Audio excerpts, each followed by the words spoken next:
I am Thomas, a 23-year-old young man working as a laborer in a leather shoe factory. I have dreams and aspirations, like any other young man, filled with hope for a better future.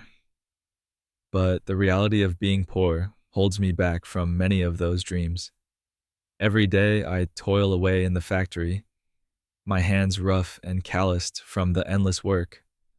The world outside feels like it's slipping further from my grasp, and I wonder if I'll ever escape the cycle of poverty that keeps me tethered.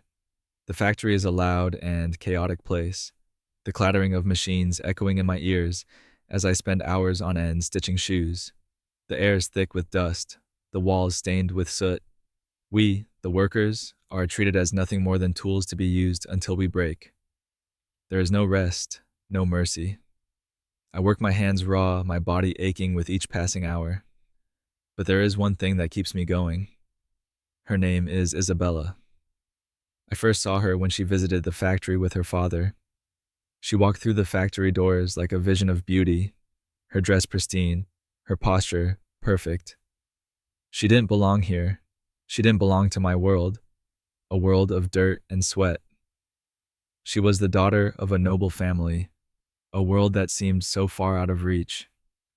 I watched her from a distance, my heart heavy with longing, knowing that someone like her would never be with someone like me. But then something unexpected happened. One day, I found myself standing next to her at a charity event her family hosted. She smiled at me, and I swear, for a moment, the entire world stood still. Her smile was kind, yet tinged with sadness, as if she could feel the chasm between our worlds. She didn't seem like a cold aristocrat, like the others in her circle. Instead, there was a warmth about her, something that drew me in, despite knowing I had no place in her life. We began speaking more often, first in passing, then in secret. We shared our dreams, our hopes for a better future. She told me she hated the life her parents had set out for her, the marriage they had planned with someone she didn't love. She wanted more than just a life of luxury. She wanted a life that was real, and I wanted her. I wanted to show her a world where love wasn't about class or wealth, but about two souls connecting in a way that nothing else could explain. In our brief moments together, I saw the real Isabella, the woman who had been forced into a life she didn't choose, just like me. She wasn't the perfect daughter of a noble family. She was a woman with hopes and fears, a woman who dreamed of a life different from the one she was born into. But I knew this couldn't last. The harsh reality of society's expectations loomed over us. The class divide was not something we could escape, no matter how strong our love was. She was bound by her family's expectations, and I was bound by my position in life as a laborer, a person who would never rise above his station. The first time I met her father, I felt my heart sink. He was a towering figure, with eyes that could pierce through you. He immediately saw through the connection between Isabella and me. The way he looked at me, with disdain and a hint of anger, made it clear that he would never allow a common worker like me to be with his daughter. His words were harsh. He told me that if I continued to see Isabella, there would be consequences.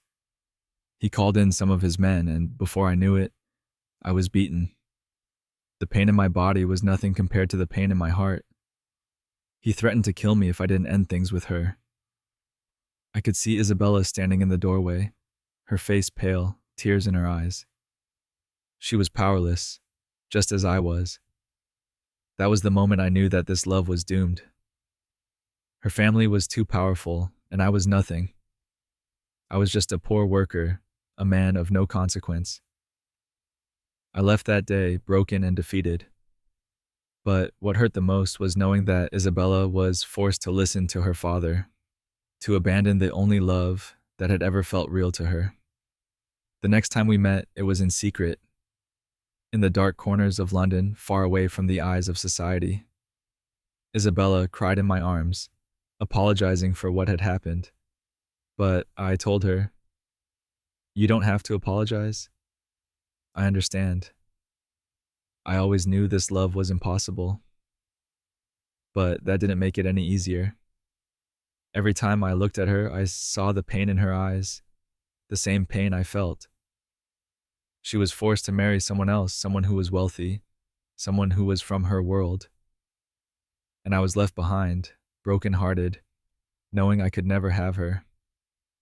I still remember the day of her wedding. I stood at the back of the church, watching her walk down the aisle, her face pale and cold. She was dressed in a beautiful gown, but there was no joy in her eyes. She was marrying a man she didn't love, a man who was everything I was not. I could see her glancing at me, her gaze filled with regret. It was the last time I would see her. She would never be mine, and I would never be hers. I tried to move on, but how can a heart ever forget its first love?